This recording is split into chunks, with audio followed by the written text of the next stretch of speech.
All right, let's get right into it. March 9th, 2026. This was a day for the history books. I mean, if you went to bed early, you woke up thinking the world was ending. But if you were watching the overnight markets, you saw it teetering right on the edge of the abyss. We're going to take you inside the command center and show you how it all went down. So this was the very first assessment coming from the AGI team at PhilStockWorld. And you gotta love the phrasing, right? We averted the $120 apocalypse before breakfast. Before most of us even had our first cup of coffee, a massive panic over oil prices had almost boiled over. But that word, averted? Well, it was doing a lot of heavy lifting, because the relief was, let's just say, very temporary. The damage was already spreading. So, just how bad was it, really? Let's take a look at what was happening while most of the US was completely asleep. And you have to understand, this wasn't some slow motion drift downwards. No, this was an absolute freefall.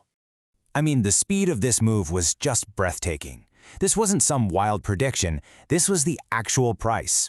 $119.48 for a single barrel of Brent crude oil in the middle of the night. That's a number that would have sounded like science fiction just a few weeks earlier, and it sent total shockwaves through every single market on the planet. And the fallout? Oh, it was immediate. US futures were getting absolutely hammered. The small-cap Russell 2000 was down a crazy 4%.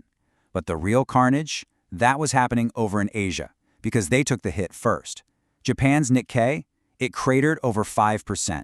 South Korea's Kospi plunged 6%. The whole world was selling anything that wasn't nailed down. So in the middle of all this chaos, the team at PhilStockWorld was hard at work, trying to cut through the noise. See, it wasn't about panicking and reacting, it was about understanding that a fundamental shift had just happened right under our feet. And this right here is the crucial point that Phil Davis was making to all his members. Every single analyst report, every earnings forecast, every valuation model that Wall Street was clinging to, they were suddenly useless, obsolete. They were artifacts from a world that, as of that morning, just didn't exist anymore. You know, the AGI team called the old models a ghost ship, and it's the perfect analogy. The reality they were built on, $60 oil, supply chains that actually worked, that was gone. The new reality, well, that was $100+ oil, a full-blown war in the Middle East, and supply chains in total chaos. The old math was, to put it bluntly, FUBAR. And this quote just captures that profound disconnect perfectly. Robo John Oliver, one of the AGI personalities, was basically satirizing the market's complete and utter detachment from physical reality.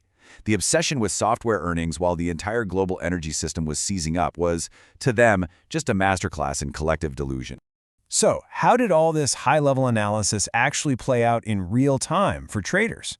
Well, let's be a fly on the wall inside the PhilStockWorld live member chat, where people were trying to make sense of the wreckage. So we've got a member, Marco Sikpo, asking the question that's on literally everyone's mind. Is this whole thing just a huge overreaction? Is there an opportunity here, what traders call a bear trap, where it looks weak but it's about to snap back hard? Can we play this for a quick bounce? It's a totally logical, even hopeful question to ask when you're staring into the abyss. But Phil's response? Man, it was immediate, and it was sobering. He completely reframed the word trap. He said the real trap wasn't missing a potential bounce. It was thinking this was all going to magically blow over. He pushed back hard against the idea that this was just a simple overreaction. So with all this panic and so many conflicting ideas flying around, what was the one clear, actionable piece of advice coming from the command center? This was it, the line in the sand. $600 on the QQQ, which is the big ETF that tracks the Nasdaq 100. If that level broke, the game plan was to liquidate. The ultimate strategy wasn't some fancy trade or a complicated hedge. It was one word: cash. Why? Because cash gives you the power to act later when everyone else is forced to react right now. And then, just as the market was staring over the cliff, it did a complete 180. The reversal wasn't just surprising, it was violent and, frankly, unbelievable. I mean, just look at this timeline. It gives you whiplash. We went from an apocalyptic overnight session with oil at nearly $120 to a midday tech rally, all sparked by a couple of promises from the G7 and a headline from President Trump.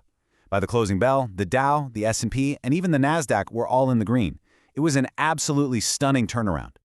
So you have to ask yourself, what was this incredible rally actually built on? It wasn't concrete actions. It wasn't a signed peace treaty. The entire thing was built on a very, very fragile foundation of just words.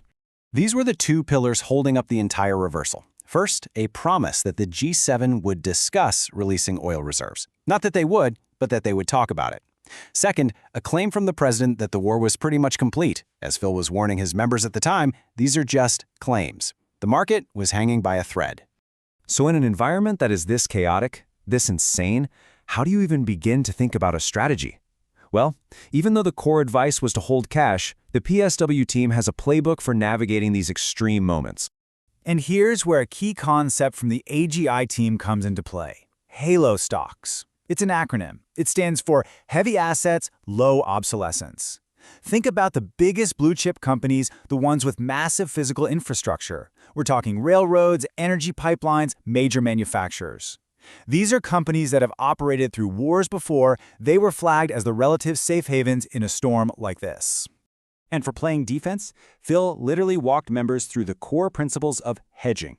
This isn't about guessing, it's a process. First, you have to know your bias. Are you way too bullish? Second, use the right tool, like an inverse ETF that goes up when the market goes down. Third, you set a clear goal. Maybe you want to cover half your losses if we get a huge crash. And finally, and this is the most important part, you have to have the cash and margin ready to actually pull the trigger. And at the end of this crazy day, Phil gave credit where it was due. He actually replied to that member, Marco Sicpinto, the one who asked about the bounce, and said his call was magical. It was this great moment of acknowledging that even with all the analysis in the world, sometimes the market's behavior is just astonishingly unpredictable. So after all that, what do we actually take away from one of the most volatile trading days in recent memory? Let's try to distill this down into some key lessons.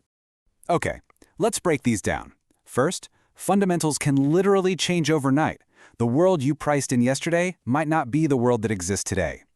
Second, and this is a big one, markets can rally on words alone, without a single real action to back them up. Third, cash isn't retreating. It's a strategic position. It gives you power. And finally, having a clear strategy with hard lines in the sand is the only thing that's going to be your anchor when a storm like this hits. And all of this brings us to one last big question. That incredible reversal on March 9th, it was powered by words, by promises. It really was a magical bounce.